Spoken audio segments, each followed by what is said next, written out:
This is CBN NewsWatch. Thanks for joining us for CBN NewsWatch. I'm Wendy Griffith. President Donald Trump and Democratic presidential nominee Joe Biden are back on the campaign trail today. This after a wild first debate last night in Cleveland. It was so chaotic and out of control that the debate commission is considering changes to the structure and format of the next two debates. CBN's White House correspondent Ben Kennedy has details on what happened. Looking forward to this, Mr. President. But it did not take long for things to get tense. I've done more than you've done in 47 years. Well, he's just shush for a minute. Angry interruptions. Let him finish, sir. He doesn't know how to do that. And bitter accusations. The fact is that everything he's saying so far is simply a lie. The first debate between President Trump and Democratic challenger Biden erupted in a fight over the nation's response to COVID. He wants to shut down this country. And I want to keep it open. And we did a great thing by shutting it down. Wait a minute, Joe. Let me shut you down for a second. The two at odds on plans to reopen the country. Biden said it's wrong for Trump to hold large campaign rallies during the pandemic. Biden, you are holding much smaller events with... nobody will show up. People with... What's true. Nobody shows up to his rallies. All right. In any case, why you holding the big rallies? Why you not? You go first, sir. Because people want to hear what I have to say. At one point, as Trump talked about Democrats being far left, Biden tried to distance himself. I am the Democratic Party right now.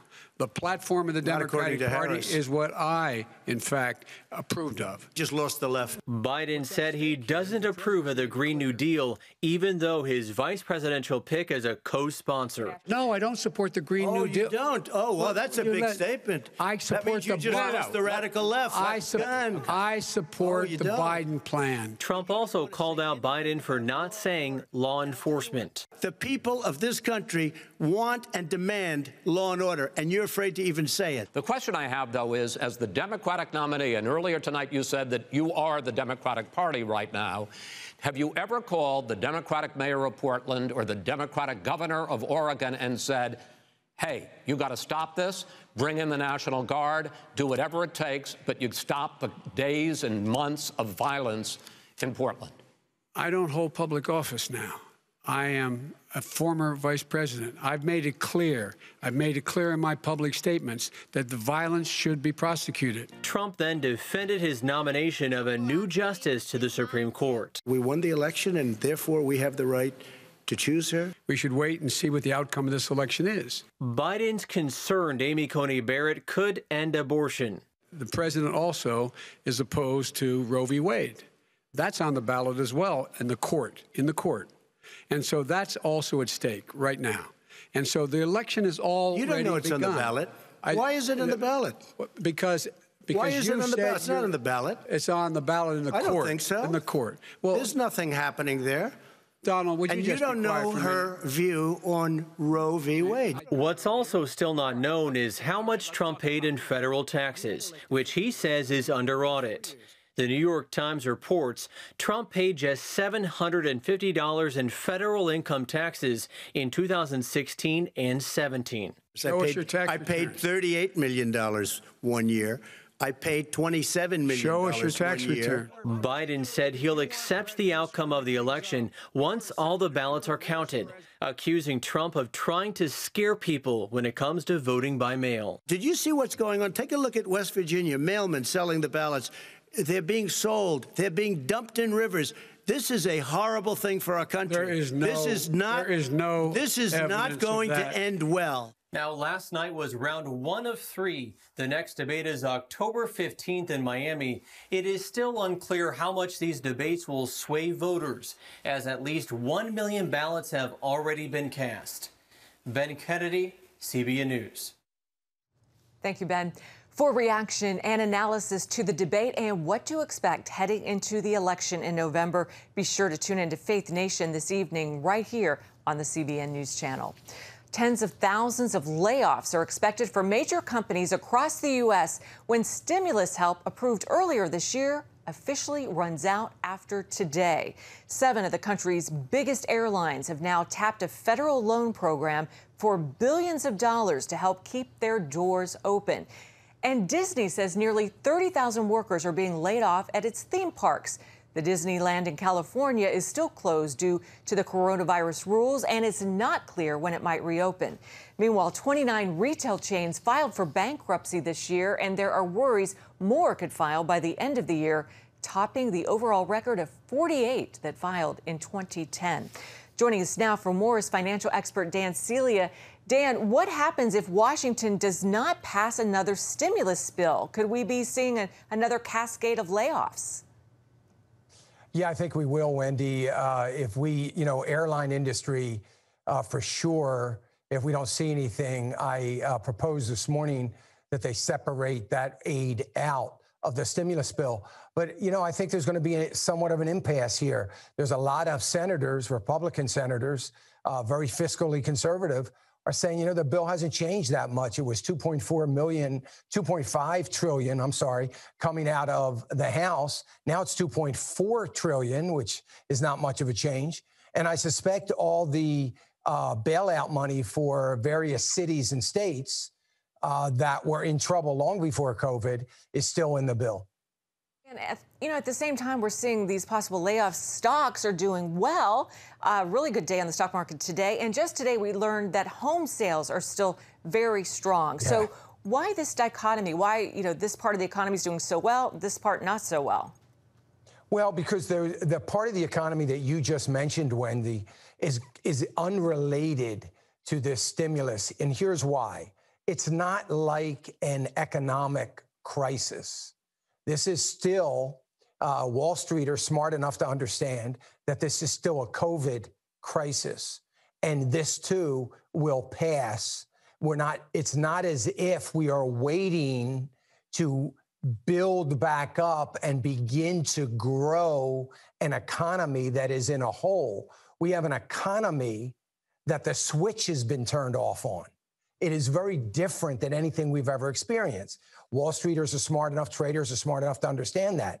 So the layoffs, as sad as they are, we don't want to see people being laid off, will stop and the hiring will resume because the economy doesn't have to grow into what we need. The switch, as it was turned off, will be turned on when we get treatments and vaccines that are bringing people back to work. So it's a little bit of a different situation than you and I are normally used to seeing. Yeah, I'm going to ask you about vaccines. So overall, how long do you think it will take for us to get through this financial uncertainty time? And is a vaccine the key?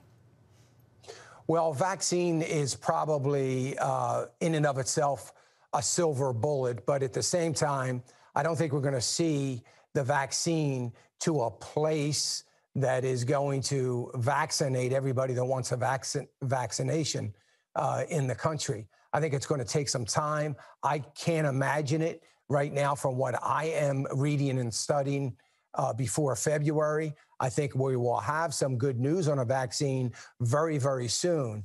But the mass producing enough to just take care of everybody that wants it, I think it is going to be a while. But just the notion that we've got it, it's done, we're going to start producing, that in and of itself will begin to pick up the economy in a significant way.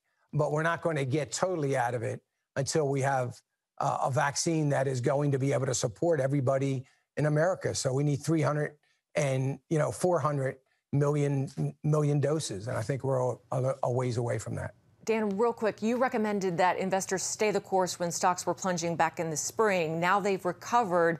What's your outlook now? Is it still positive? Yeah, it's positive. I mean, I think we've got to stay put. The markets, and I'm not separating that from the economy, the markets are going to continue to do well. We're going to have downturns yet. That's not over yet. I think we're going to see some downturns yet this year that could be pretty significant, but it's okay. I think we need to stay the course. The election could change a lot.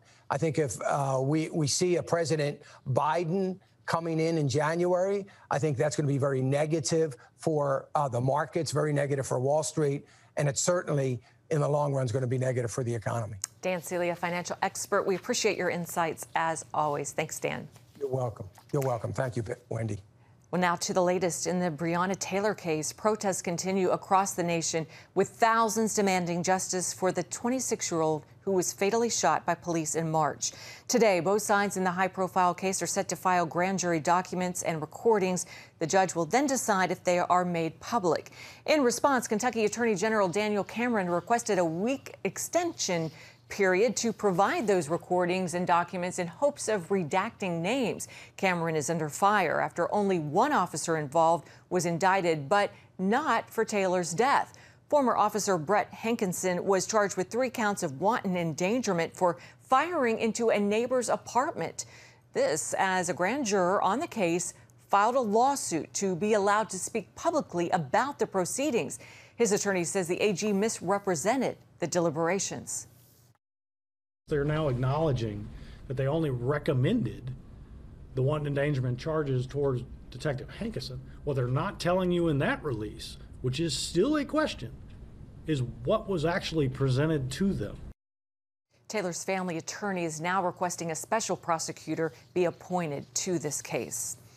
California is under a state of emergency as fires continue to rage there. More than 70,000 people were forced from their homes and hundreds of structures lost. 3 fires, which started Sunday, are fueled by gusty winds, high temps, and little rain. They've merged into one, destroying iconic wine country destinations. The Zog fire claimed the lives of 3 people. It was within 5 minutes, the entire side of the hill was on fire. All trees, all burning, all roaring like a jet, as I said. And at that moment, we realized that it was time to go.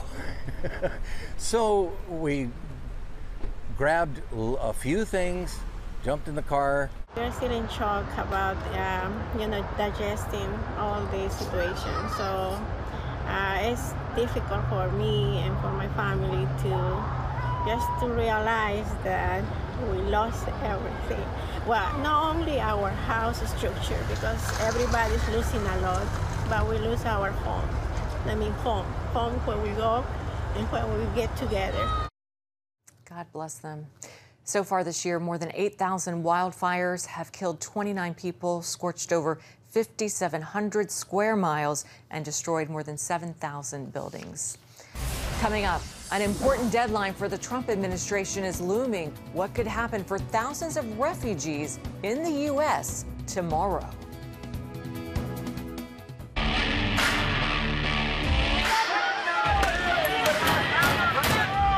Having sex before you marry is a bad idea. Don't tell me there's no such thing as gun violence. That just depends on your definition of when life begins. Watch Dan and Dale tackle trending topics that test your faith on the next Faith Wire, Monday night at 9:30. The Global Lane takes you around the world, providing facts over fiction. What might rising trade and geopolitical tensions mean for you on the home front? With over 45 years of experience, award-winning journalist Gary Lane brings you the truth from a global angle. What about the issue of immigration? World news analysis you won't see anywhere else. And it's all right here on the Global Lane. Watch The Global Lane, Thursday night at 9:30.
Refugee resettlement in the U.S. will grind to a halt tomorrow unless the Trump administration steps in to meet an October 1st deadline.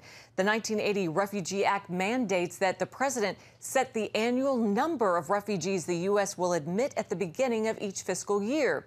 The administration has lowered that number every year since the president took office, and advocates worry that this year the Trump administration will delay the announcement or even zero out the program. CBN News has reached out to the White House for comment. A State Department spokesperson deferred to the Trump administration, saying it is the president's decision. We are joined now by Chris Pileski, the president of Bethany Christian Services. Chris, welcome to NewsWatch. Thanks for having me. Chris, Bethany has been serving refugees since the Refugee Act began. What exactly happens to refugee settlements if the White House delays an announcement? Well, so there's a process that happens every year, and the president signs the determination, and it says how many refugees can come in the country. That's set in coordination with Congress. Neither the conversation with Congress has happened, nor has that document been signed. So if it's not signed, that means that no refugees can come into the country. And what that means for families is that families who have people in the pipeline coming to the United States, they can't come to the United States. So we have separated families. So you're saying, Chris, it's possible that the Trump administration could zero out and just entirely dismantle the program? That's our fear right now. We're seeing that there hasn't been any energy. It doesn't seem like it's on anybody's desk or on anybody's radar to sign that document. So we believe that there's I would say, no energy behind it, and we have great fear that that program will be zeroed out. Chris, can you tell me the numbers from last year? How many refugees came in to the United States? Sure. And I'll even give you a little bit of background. I mean, this has been something that Democrats and Republicans historically have been able to agree upon. The number's been around 95,000 a year. They've come into our country. These people who are fleeing. They're refugees. There's 26,000 refugees across the globe, and we're bringing in 95, and that's great. That number has continually gone year after year. Last year, the ceiling was set at 15,000. We are seeing around 10,000 refugees that were brought into the country this year, besides the ceiling being set at 15,000. So that number continues to shrink. Vulnerable people, vulnerable minorities, including Christians, Yazidis, different groups, they don't have the option to come to the U.S. anymore, and especially kids, they're out of options. How's the coronavirus affecting this program? Sure. It slowed it down. In fact, we put out a report on how the coronavirus is affecting the Refugee Resettlement Program. And people can check it out at bethany.org/refugees. And it explains how you can resettle refugees safely in the time of corona. Because people are still vulnerable. In fact, people have become more vulnerable because of coronavirus in squalid camps. There are more wars going on. People are, let's say, more vulnerable overall, especially women and children. But we've seen there are safe ways, and we've been following CDC guidelines in resettling people in those safe ways. Chris, what is your hope for the refugee resettlement at this point that we're at right now? So I think if we could get back to historic levels of 95,000 a year, that is our request. That is our desire. That is our ask to the president and administrations to please sign that determination for 95,000, allowing minorities, Christian minorities, Yazidi minorities, people who are really in need to come to the U.S. because this is who we are. This is what we're made up of. We are made up of immigrants and refugees, and that hasn't changed. Well, I'm sure you guys have reached out to the White House, and we will see what happens. Thanks so much for your time. Chris Pileski with Bethany Christian Services. God bless. And we will be right back. Stay tuned.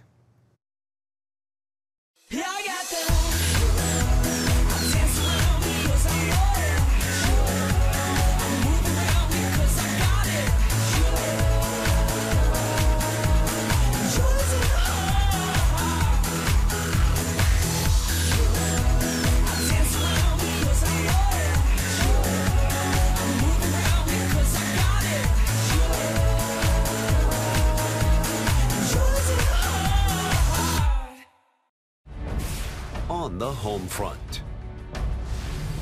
Thanks for joining us for CBN's On the Home Front, where we highlight what the men and women of America's military do to defend our country. CBN honors the men and women in our military with an initiative called Helping the Home Front. It partners with churches across the country to meet the needs of their military families, from repairing homes to wiping out medical bills for wounded veterans. On the Home Front, Tuesday morning at 10:30. If you want to be an attorney with a passion for serving people and for excellence, Regent University needs to be high on your list. Regent's award-winning law school doesn't just create lawyers. We create leaders, judges, prosecutors and defense lawyers, civil litigators, and leaders in government. My focus has been trying to really make sure we have the future leaders we need for the bench and the bar and for society generally. You'll learn from highly credentialed leaders who are current and former judges, distinguished scholars, and ACLJ counsel.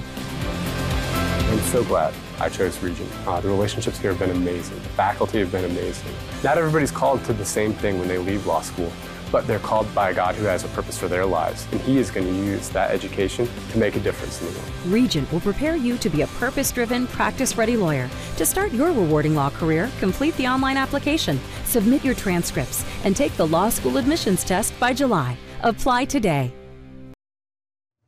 In New York City, hundreds of thousands of students are returning to the classroom this week. But for many public schools in America, it's online learning only. Our Heather Sells visited one school that calls its online plan virtually unstoppable. It's all virtual right now for all middle and high schools in Chesapeake, Virginia. But for many students and teachers, it is good to be back in school. We've been in a lot of our classes. We've popped in as administrators. We popped into a lot of our Google Meets and seen our students' faces. They were excited to see us. We were excited to see them. During the second week of school, Principal Quentin Hicks gave CBN News a tour of the building that normally bustles with more than 1,000 students. Now halls sit empty, as do the gym and cafeteria.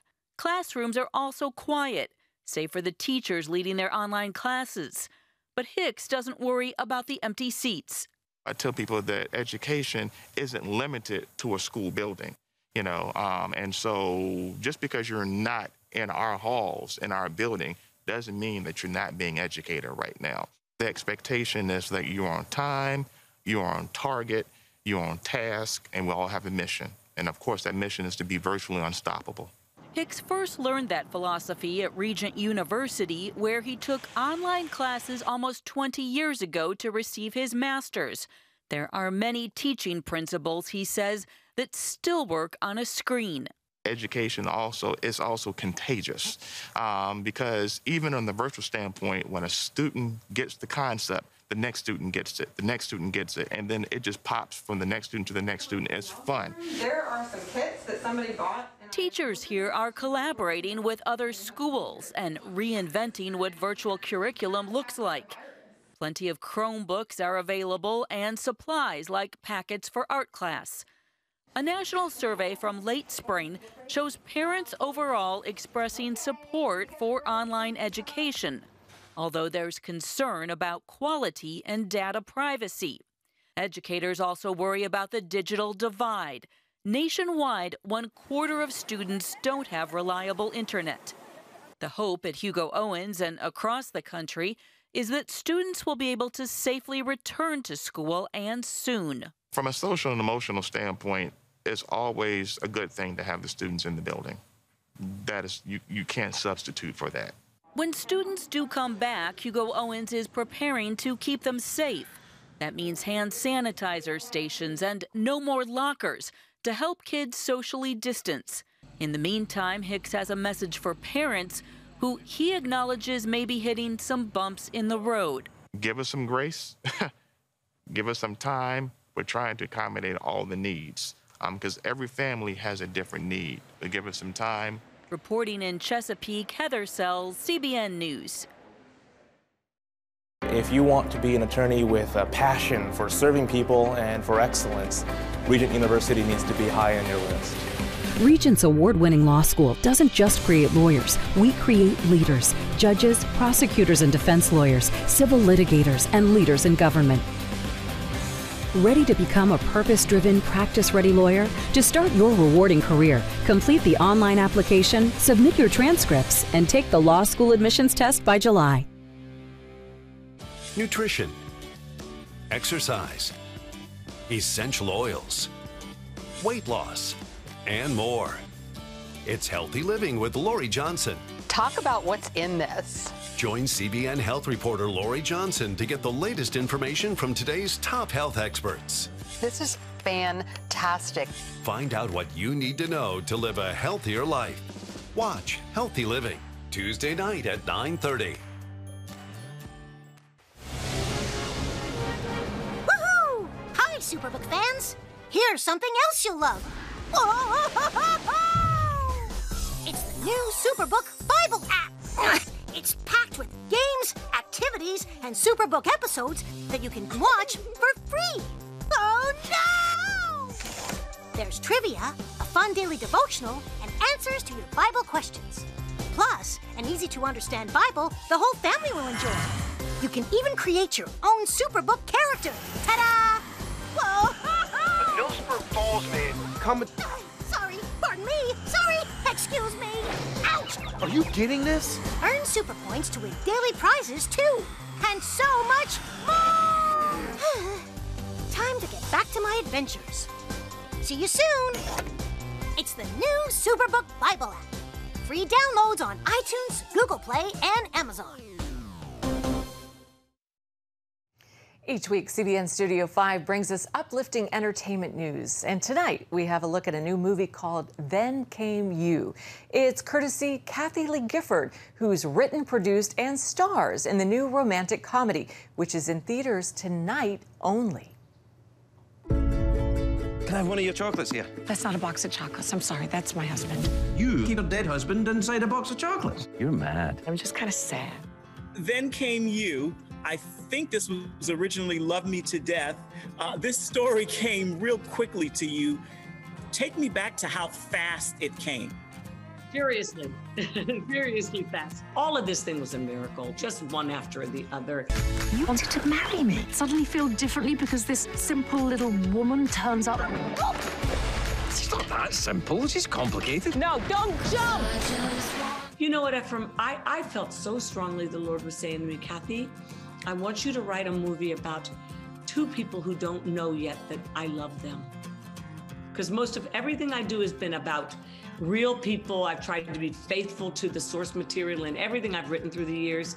But this was totally out of my imagination. And I thought, you know, I have so many friends, Ephraim, I bet you too, who don't know Jesus. They don't know God yet. They love my relationship with him. They just haven't found it yet for themselves. She just amazes me. She keeps making movies, writing books. Kathy Lee Gifford. Again, her new movie is called Then Came You. It's in theaters tonight only, then available on demand. Also tonight, be sure to join us for a special edition of Studio 5, for a look at the life of a passionate preacher and abolitionist, John Brown. That's going to do it for us.